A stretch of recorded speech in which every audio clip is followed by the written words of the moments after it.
You're listening to The Dead Prussian, a podcast about war and warfare. We've talked about how fiction can help us understand war. In fact, the most recent episode was all about fiction intelligence. We've also talked about future capabilities, but we haven't really talked about what if that fiction was out of this world? What if it was science fiction? What if it was events that happened a long time ago in a galaxy far, far away? G'day listeners and welcome to the Dead Prussian podcast. I'm your host Mick and I am back with another interesting episode. As you've noticed this year we have focused on a couple of themes. A lot of them have to do with the future of war, either the way tech is going, the way people are thinking about war in the future, or how we can start to prognosticate about how war might look in the future. Today we're going into the deep past, the 70s, to explore the future and also to try and understand modern conflict as it stands today.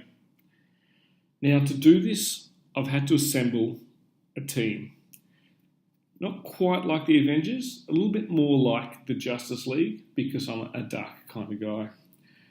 But what we're going to explore today is Star Wars and how Star Wars can inform modern conflict. There's recently been a book with some excellent authors, some writing on such wonderful topics as collateral damage and just war theory. And these writers are using Star Wars to try and understand conflict today, and also how conflict in the future can be informed through pop culture. Now, my guests today are, in no particular order except that one that is alphabetical, John Amble. He is the editorial director of Modern War Institute, a military intelligence officer in the US Army Reserve, and a veteran of the Iraq and Afghanistan wars. My next guest you all should know from one of our very early episodes. In fact, I think our first episode on using pop culture to explore war, and that is Matt Brooks. He's a writer, public speaker, non-resident fellow at the Modern War Institute at West Point, and senior resident fellow at the Atlantic Council's Art of Future War project, a project all my listeners should be aware of. He is the author of World War Z, An Oral History of the Zombie War, excellent book, and The Harlem Hellfighters, another excellent book, among other works. M.L. Kavanagh, I like using his initials, is a non-resident fellow at the Modern War Institute and a US Army strategist with global experience and assignments ranging from the Pentagon to Korea and Iraq to Army and Space and Missile Defense Command. His writing has appeared in the New York Times, the Washington Post, the Wall Street Journal, and USA Today, among other publications, and I'm going to call him Matt. And last but certainly not least, someone here to add a little bit of class to the rest of us, it is Jane Gates. She's a science fiction editor and author with more than a dozen anthologies to her credit, and she is the co-editor of War Stories, New Military Science Fiction. Lady and gents, thank you very much for coming on the show. Thank you for having us. Yeah, it's great to be here. And what I like about that is all the gents were very chivalrous and waited for the lady to answer first, which is good. Keep it up and we'll have a good show. Now, my first question will go to you, Matt, because before we delve into the world of Star Wars, the actual project, which resulted in the book Strategy Strikes Back, was your idea and a pet project of sorts. So I guess my first question for this episode on this topic must be, how did you develop the idea to take George Lucas's classic sci-fi series and mashing it together with some strategic theory? Where did that come from? Yeah, thanks for the question, Mick. And you should know, first of all, that I'm on a family vacation on a lake in northern Minnesota in the United States. And the only phone call I would take on this vacation is from an Australian named Mick or a dead Prussian. And I hit 2 for 2. The project was it was and is a labor of love. To me, the first film, it was titled A New Hope, and this book is a new lens. It's a new way of talking about modern conflict and military strategy. Too often, I think we've been bogged down in history and theory, and there's nothing wrong with history or theory. Both are useful and important, but there's more that we can get out of strategy and conflict from the screen. And it really starts with having taught at West Point. When I was there teaching at West Point, I was having conversations on conflict and strategy with cadets who are a full generation distant from me. And it was hard for us to have conversations because we weren't locked and loaded with a similar set of experiences. So there was a generational boundary. And from there, I went to Korea, where I worked on a staff that was half Korean Army officers. So half of the conversations I had about conflict and strategy were with a group of people that had a very different set of experiences. So there was a cultural gap. And the great thing about Star Wars is that whether you're a cadet, a Korean, a colonel, or a civilian, Star Wars is the one war we all know something about. It crosses languages and cultures and generations. I've gotten a little bit of flack for this. I really actually believe that this is the Peloponnesian War for the modern world in many ways, not all, but in many ways. And it's useful not just for folks with short haircuts. It's useful to have conversations with civilians, because this is a war that the civilian public really, really knows. And it's estimated that the United States government by 2050 will have spent $5.6 trillion on the war, the post 9/11 wars. We all have skin in these games. We're involved in several conflicts right now at once. Armies alone don't fight wars. Societies wage wars. So it's very useful to use Star Wars as sort of a gateway drug to important strategic concepts. To some extent, this book is a little bit of pot that I hope that brings people to the strategic heroin, so that they find a way into subjects that I think are really critical. And it's not hyperbole or an exaggeration for me to say that my life as a military officer and the outcomes of our wars depend on wise citizen choices. So that's why, for a lot of reasons, we thought that fiction provided a vehicle. And so it's, the idea started with Star Wars, but at first I was a little bit wobbly on the concept. And I thought maybe we ought to include a wide variety of fiction. So you could use many films. Some people talk about Starship Troopers, whatever it might be. And so I pitched the idea to Max Brooks, who's on the line as well, and then another fellow with the Modern War Institute, August Cole, and said, "What do you guys think about this idea?"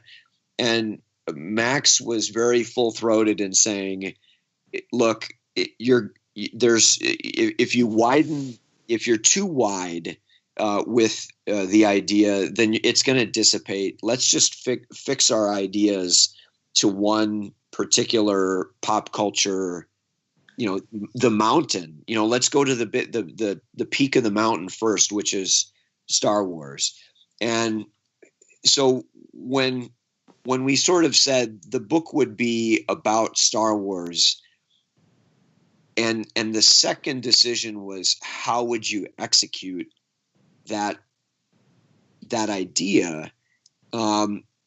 We decided that it would be fun to include writers from all walks of war. Generals like Stanley Mcchrystal, and Admiral James DeVritis, the former Supreme Allied Commander of Europe, but also ground level military officers from the Air Force, Army, Navy, and the Marine Corps, but also some diplomats and some journalists as well. to leverage hundreds of years of strategic experience to bring to bear on this subject. But that quickly got very daunting. And that's why I begged the best two editors on conflict and science fiction that I could possibly find, which are John Amble and James Gates, so who I'm thrilled to say are also on the team as well. It's good that you've thrown to Max, because my next question actually goes to Max. But I like the point of Star Wars being a bridge between cultures. And, it's actually been accused in the past of cultural appropriation. So I guess it's appropriate that it's used as a bridge between some of those cultures. And it's also worth noting that you mentioned like the span of writers. You really have brought together I'm not going to say a motley crew, because most of them are actually quite well groomed. But I'll say it anyway, a motley crew of writers. Most of them, not all of them. This is the bar. This is the Mos Eisley Cantina of writers. Now, my next question goes to you, Max. And you're known for using fiction, film, comics, graphic novels, art, just pop culture in general, to get people to ask important questions about war. One of our recent guests also mentioned how you've likened some white papers and other policy documents to sedatives. So I guess my question is, why is art a particularly useful medium to explore modern conflict? I think that fiction is so important nowadays, because at this point nothing is off the table, and we need to learn that, because our enemies understand that very clearly. I think from Desert Storm on, the rest of the world understood that the American military had perfected a system of systems, a way of fighting, and therefore they're not even trying to compete anymore.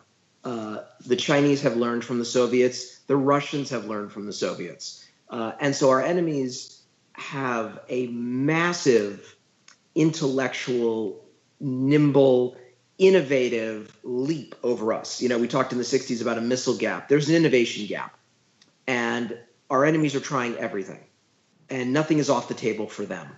And therefore, we need to get back to that. We need to compete on an intellectual agility level. And fiction is a great way to do it, because it's a way to explore difficult concepts that reach out, as Matt said, to the regular folks who are, let's face it, the voters. If we lived in a place which had a ruling class, which could say, listen, you peasants, you go and till your fields, we got this, that would be different. But as long as we leave out the population, they're going to make bad choices at the ballots, and they're going to elect leaders who have no idea what they're talking about, and those leaders are going to send our military out to get killed. And therefore, we need to get back to a language that the voters speak. That's why it's so important to use any method we can, fiction, comic books, movies, and we used to be excellent at that. In World War II, we had an entire army of doing nothing but reaching out to the voters and explaining what's going on. And we were pretty good at that during the Cold War. And somehow in the 90s, we kind of just lost it all. And we need to get it back, because the people who don't like us and want a very different worldview are leaps and bounds ahead of us when it comes to innovation. It's interesting to draw on World War II, and for my listeners that don't know, Max is well versed in what is a big love of mine, comics and graphic novels. Things like Captain America. Go back and look at Captain America and why he was created in World War II. And I don't mean like go back and watch the movie and see why he was created in a lab somewhere. I mean go back and look at the comic book history. But it's a great point you make, Max, about for those of us who live in liberal democracies. And I'm not saying I don't have listeners in authoritarian regimes. Hi guys, but. For those of us who live in liberal democracies, the conversation is extremely important. So I think it's quite impressive that as a team of editors, y'all, there's my American language coming across there, have gotten together to find a medium that appeals to a broader section of those people. So I guess my next question comes to someone who's not in the military or a member of a military think tank. So someone actually on that other side of the fence. And that's for yourself, James. War and science fiction's kind of your bread and butter. You edit a work on this. You've written on this. So I guess, are you able to explain to the listeners why you believe science fiction as a specific genre is a useful medium to explore war? Absolutely. Thank you. So I think something that gives a little bit of basis for why I got into this and why I believe so much in the intersection of science fiction and strategic thinking is I come from a military family. My cousin's actually a writer for a number of military sites. He has been one of the people who kind of inspired me to go into some of this. Discussions with him were one of the things that spawned the War Stories anthology that I did. I also, when I was, when I was in my early 20s, a number of my good friends were just coming back from Iraq and Afghanistan. And so it was one of those things where, you know, we'd go out for beers and we'd be listening to them talk and tell stories. And one of the things that really came across, because they knew I worked in science fiction, was that none of the science fiction was really modern. Most of it was the world wars or Vietnam. And so they were feeling really isolated and kind of cut out of this thing that they wanted to identify with, but that didn't call back to them. And so that was what spawned War Stories. In turn, War Stories actually spawned my year working with a group called the Syria Airlift Project, which was working on bringing relief to the cities of Syria that were under siege. Unfortunately, that project ended up tanking because right at the time that we were getting ready to deploy some of our humanitarian efforts was when Russia got involved and the political situation blew up so badly that there was no way that we could manage anything, especially because the leader of the project was active duty Air Force and could not put himself into that situation. But during that year, I was working with a number of brilliant engineers, many of whom were refugees from Syria.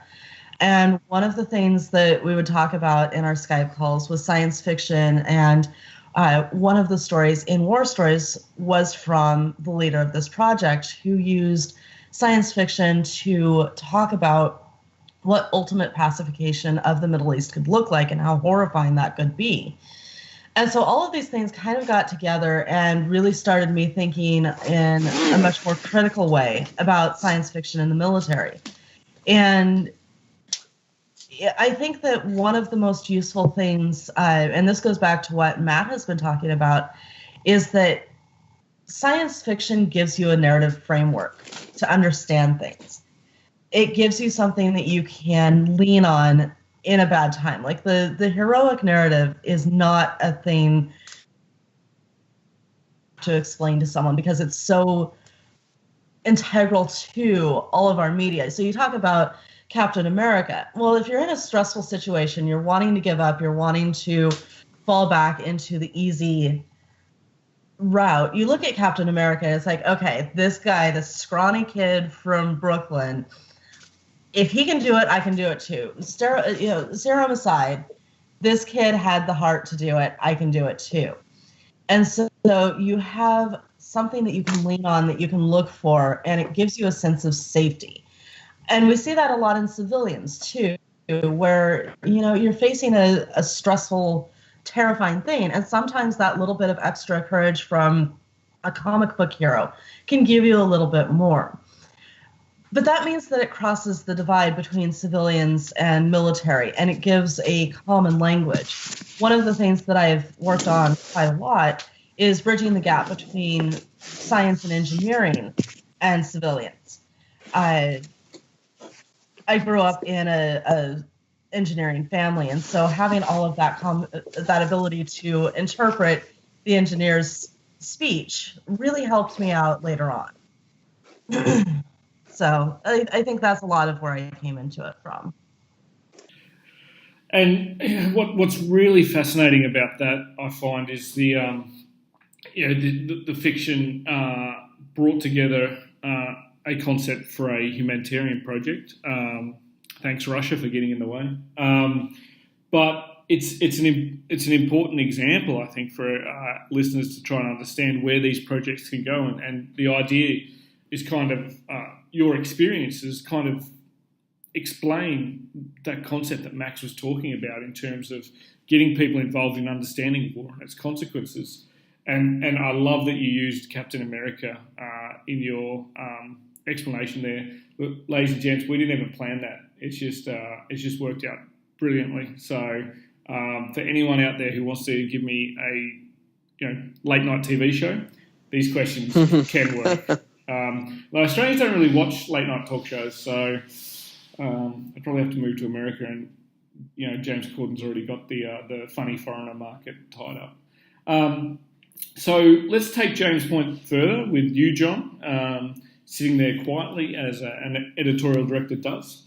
Now you're an editorial director at a think tank at one of the most prestigious training academies in the world. So I expect most of my listeners would believe that West Point deals in cold, hard history, military theory, rather than Millennium Falcons and lightsabers. So I guess the question kind of stands out. How do books such as Strategy Strikes Back and tying them to pop culture and strategic theory, how are they used to educate the next generation of military leaders, particularly because they're all growing up on the latest trilogy? But that's an aside. Yeah, you're not wrong. West Point does have the reputation, and it's probably a well-deserved reputation of being sort of a conservative, slow-moving institution.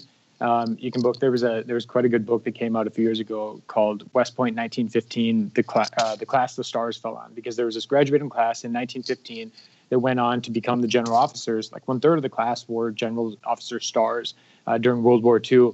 And it talked about the training that they got in 1915. And it was, still horse-mounted cavalry and all kinds of things that by the time they become operational and strategic leaders in the Army is almost laughably outdated. And I think that West Point, the Army as a whole, but West Point has that sort of reputation. But I think that's changing, not only at West Point, but across the U.S. Army and Department of Defense as a whole. And so I think, that leads into this idea that I think one of the biggest things that underpins this project, Strategy Strikes Back, is a recognition that the world is becoming more complex and war is becoming more complex along with it. And yes, sure, that claim that everything is getting more complex, it sounds like a platitude. And in some ways it can be when it's put out there, but it's not actually that difficult to kind of break it down and see it. If you look at, there's a really good article written, I think probably about 3 years ago now, by a guy named Paul Shari, who's got a great new book on autonomy out.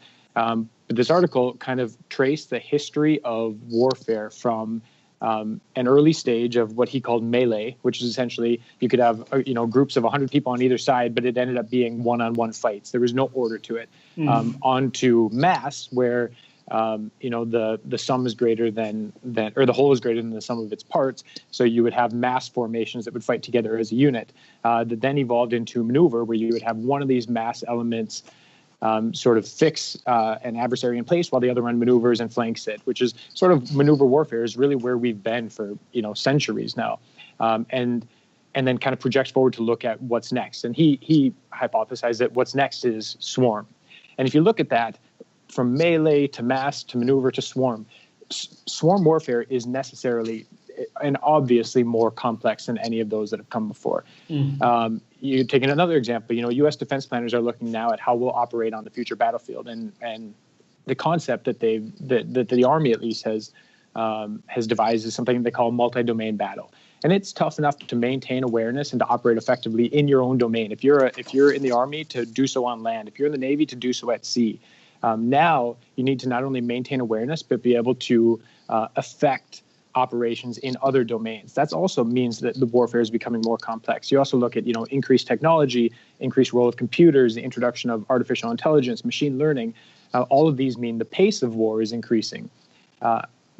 So I don't think it's I think that it's easy to sort of write off this notion that warfare is becoming more complex as a platitude, but it's not hard to see that it is. So for all of those reasons, the everyday tasks of members of the profession of arms pose greater and greater challenges. So why then would we turn our back on a tool that kind of helps us to understand that? And that's what I think Star Wars is. It's come up a couple times in this conversation that many members of the team, that both editorial team and the roster of incredible authors, I can't say enough about the authors, have connections to West Point through the Modern War Institute where I work.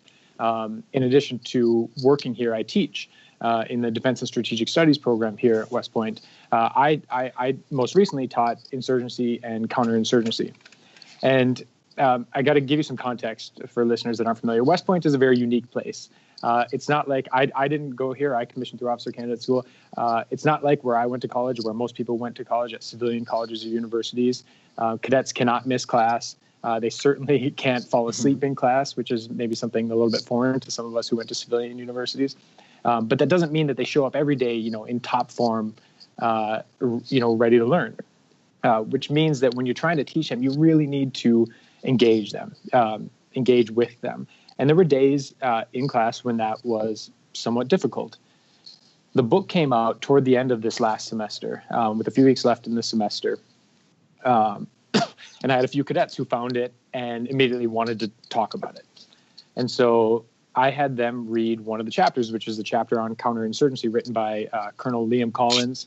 It's a fascinating chapter. It essentially imagines a war council in which an imperial military staff is debating whether or not to use the Death Star. And there are some junior officers, manufactured characters in this scenario who suggest, no, we need a more effective counterinsurgency strategy rather than just, wiping out this planet. The chapter is, it's a page-turning chapter because it's all in dialogue form. It's fascinating. It's interesting. But it also it introduces insurgency and counterinsurgency theory. It reflects what we've learned from the history of insurgency and counterinsurgency. But it does so in this really engaging way. And it was so obvious that it was working when I was talking to these cadets. And I guess just to kind of wrap up, I'd point to one other thing that sort of demonstrates the effectiveness. Matt mentioned that one of the chapters was co-written by Admiral James Stavridis, who's the former commander of U.S. European Command and of NATO. His chapter was about hybrid warfare. Now, there is a ton of debate about what that actually means, what hybrid warfare actually means, and whether or not it's really a thing, or if it's just political warfare, if it's just sort of a new name for something that's always been around. But it broadly speaking, it essentially refers to what Russia is doing in places like the Donbass in eastern Ukraine, what they did in Crimea from 2014 onward. I actually just got back from Ukraine a couple days ago, and as a form of conflict, whether or not it exists, whether or not this is the right term for it, I'm a big believer that it is a really hard sort of form of conflict to kind of frame and conceptualize, which makes it exceedingly difficult to deal with from the strategic all the way down to the tactical levels. At the strategic level, it's how do we form policy responses to this type of conflict? Down to the tactical level, it's, how should the way we train evolve in response? How should our TTPs, our tactics, techniques, and procedures change? These are big, difficult questions. I'm a big believer that given these massive challenges, we would be absolute fools not to take advantage of any tool that can help us navigate them. And I think that the world of fiction and Star Wars in particular is a really powerful one of those tools. Now, speaking as someone who did attend a military university, had to wear uniform and was not allowed to fall asleep in class and got reprimanded for such actions, I really wish this book had been on the curriculum back then. But that we would have barely been through the second trilogy by the time I was there. In fact, I think I watched the last two films in the middle trilogy, I'm going to call it, which are the prequels, whilst I was studying. But I did do a subject called Sex, Drugs and Rock and Roll, so it wasn't all bad. Now, my second to last question, and that's right, listeners, I've stopped saying penultimate because there's been too many complaints from tankers, which US term, or tankies, Australian term, and just cavalry or armoured corps officers for the British. So I'm just going to say my second to last question from now on, and I'll reduce the amount of complicated words I use for my diesel sniffing friends. However, this question is for all 4 editors. Now, I know you can't play favourites when you answer this question. And having edited my chapter in the book, John, I already forgive you if my chapter is not your answer. I kind of don't like reading my chapter now. I do read it every night, though, before I go to bed. But I would like you all, or y'all, to tell me your favourite chapter in Strategy Strikes Back. You are allowed to say your own, of course. And we're going to do this in order. So I'm going to give you the order, and we'll see if each guest remembers the order. So we'll start with Jane, followed by Matt, Max, and then John. Being first, I don't have to try and remember my order, which really pleases me because my memory this morning is about as good as a goldfish.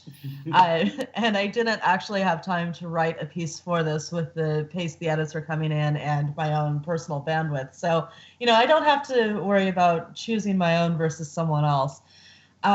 One of the pieces that I really enjoyed working on was actually Chuck B's. And part of that was because of the commentary we had going on in the comments, which I kind of wish could have come through to the final anthology. But I think what I enjoyed more than anything else was that we were able to get some non-American perspectives, because one of the issues that we run into, especially in military science fiction, is that all of the voices are American.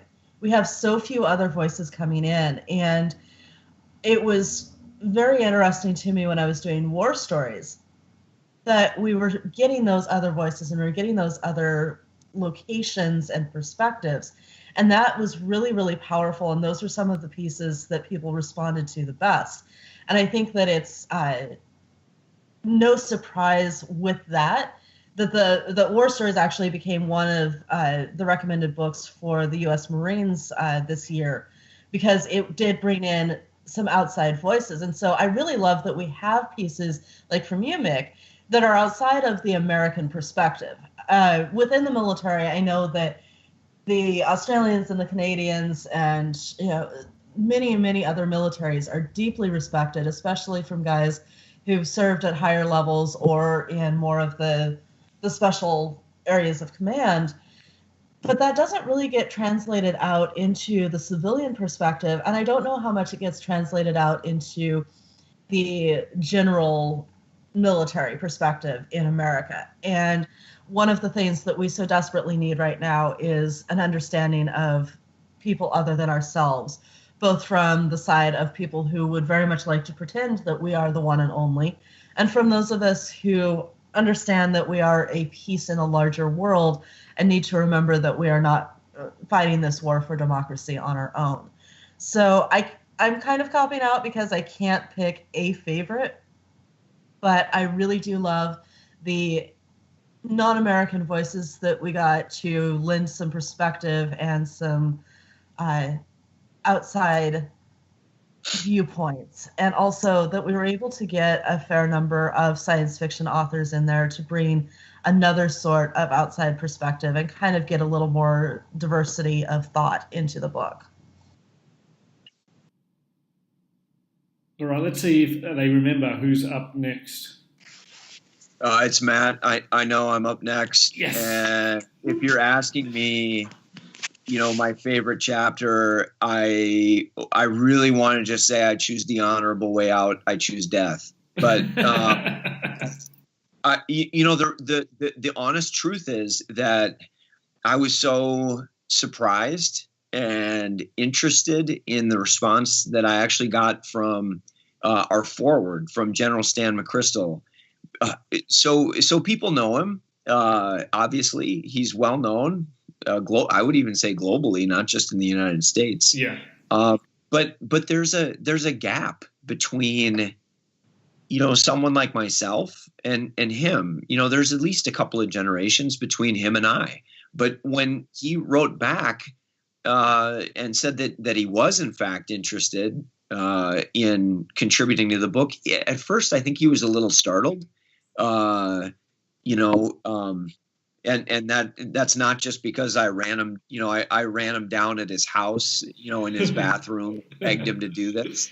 It was, I sent him an email, and I think at first he kind of said, well, I don't know what I would write.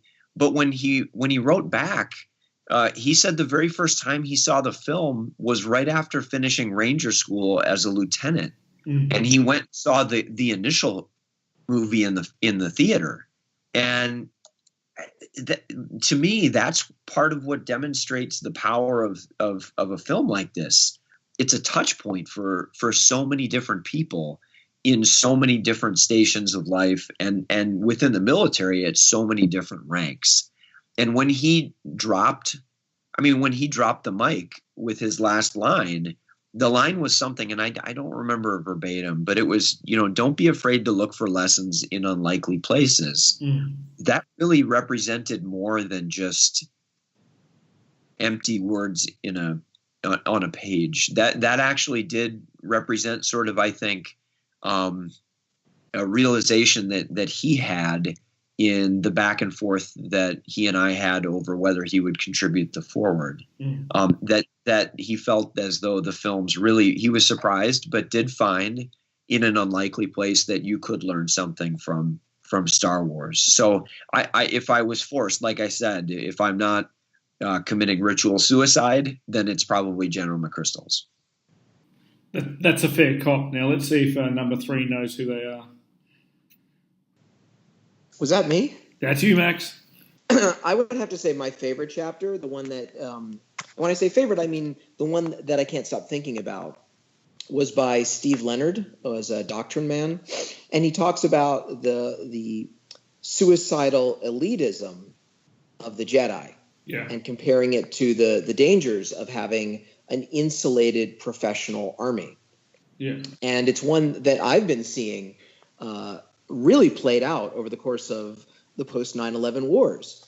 And as someone who grew up post Vietnam, which I think was the greatest cop out in the history of a Western democracy, going all the way back to Rome. Yeah. Which is Vietnam really did split America from its military. And instead of trying to heal the gap, we codified it. And we got rid of the draft completely. And I'm not saying a draft is a good thing, but we got rid of any means of citizens to serve their country, any means. And we've been on this path ever since, where you have this sort of this elite, specialized, proud, professional force that defends America, and everybody else gets to do whatever they want.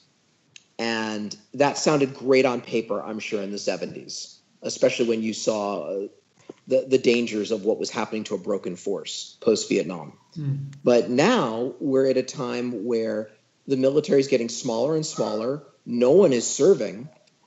And the military literally does not have the force to deal with a large war.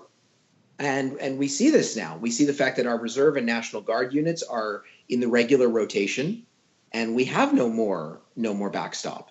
What happens if we have a big war? And we just saw the example of Bo Bergdahl. And quite frankly, I think Bo Bergdahl's shame should be shared by all of us, because we've just had major wars that nobody wanted to serve, and we didn't create a culture that fostered service. And as a result, we had a man like Bo Bergdahl who never should have been let anywhere near a uniform. Yeah. But what are you going to do? What are you going to do when you need these people? I've watched the silent scandal of recruiters committing suicide because they simply can't fill the billets. And this is what happens. And I thought Steve Leonard talked about that with the Jedi, how you have this very small, proud, professional force that simply got overwhelmed by the needs of the new war when the Sith came on. And I think that's really important for a democracy. And I'm not saying we should bring back the draft. I think that would cause more harm than good. Yeah.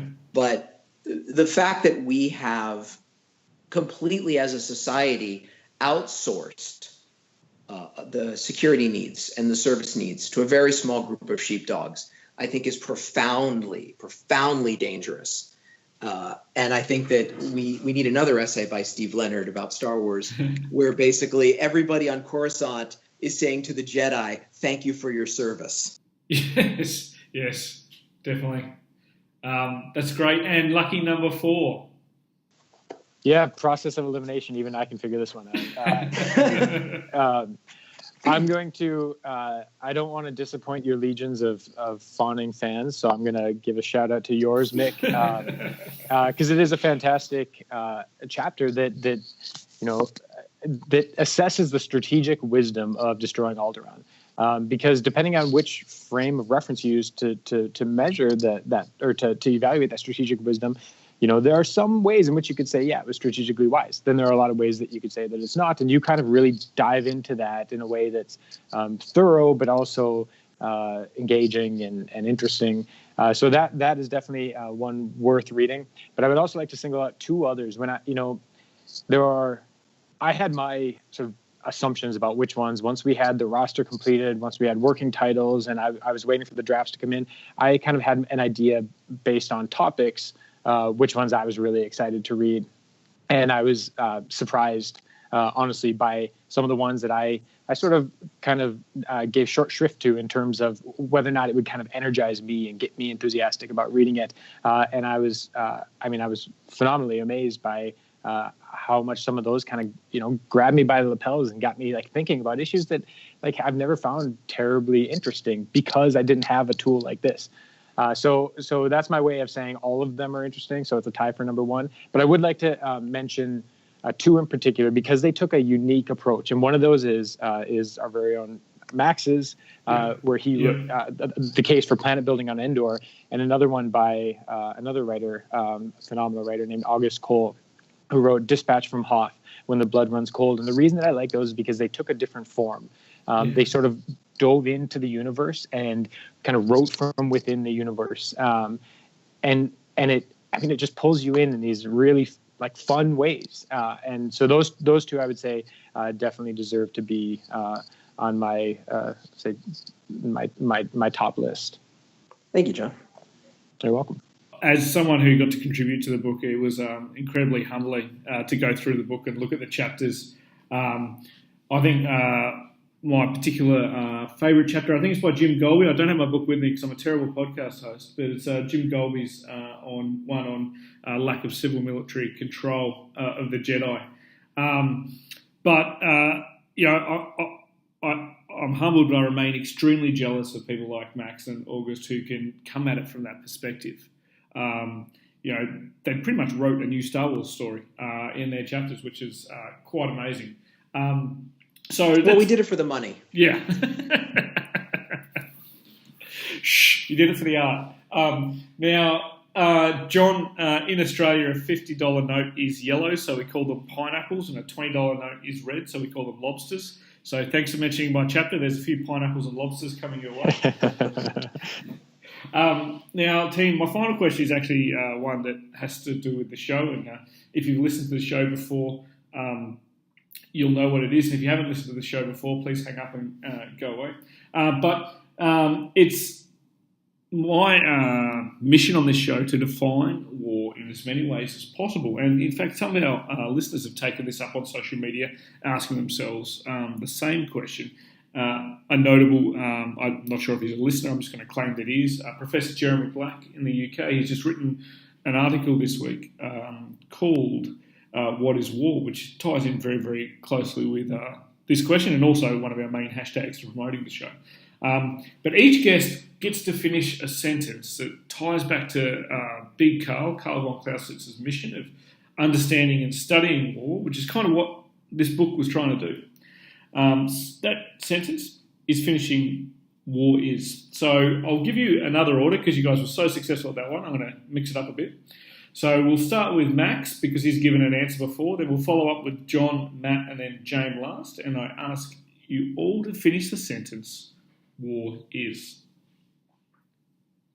War is, in the words of my mentor and veteran, Alan Alda, war is the ultimate failure of communication. I like it. The definition, not war. And next one.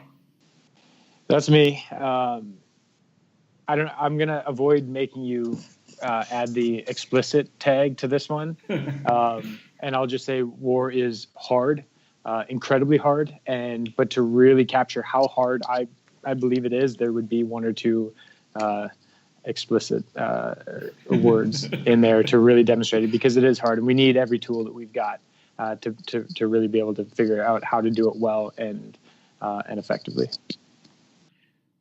Lucky number 3. It's Matt.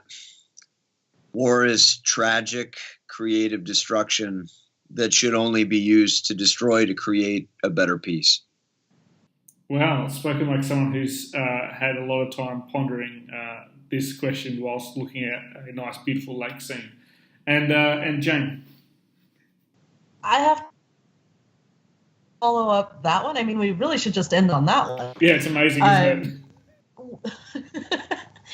War, to me, is not just about the people on the ground. It's about so much beyond that, and it's about the people back home, the supports, the enemy. It's a giant, really messy jigsaw puzzle with no box photo reference. And I'm really, really glad that a book like this actually brings out the chance to talk about that. Wow, so that's 4 pretty unique, not just for the episode, but for the show, definitions of war. And, much like Matt saying he won't pick a favourite, and then picking a favourite in a 4-star general. I won't pick a favourite out of the definitions for Year 4, but Matt's was my favourite, but I won't pick one. Ladies and gents, thanks very much for coming on the show. It's been an absolute pleasure working with you on the actual project, and this was, for me, this is the first time I've actually been published in print. So where people are willing to spend money on ink for my words, so personally I found it quite rewarding. But also, it's such an important step that, as a team of editors, you've made in bridging these discussion points from something that sits in colleges and universities and extremely popular podcasts across to something that everyday people can actually understand and relate to. So, Matt, Max, John, and Jane, thank you very much for coming on the show. Thank you. Thank you so much. Thank you for having us. Thanks, Mick.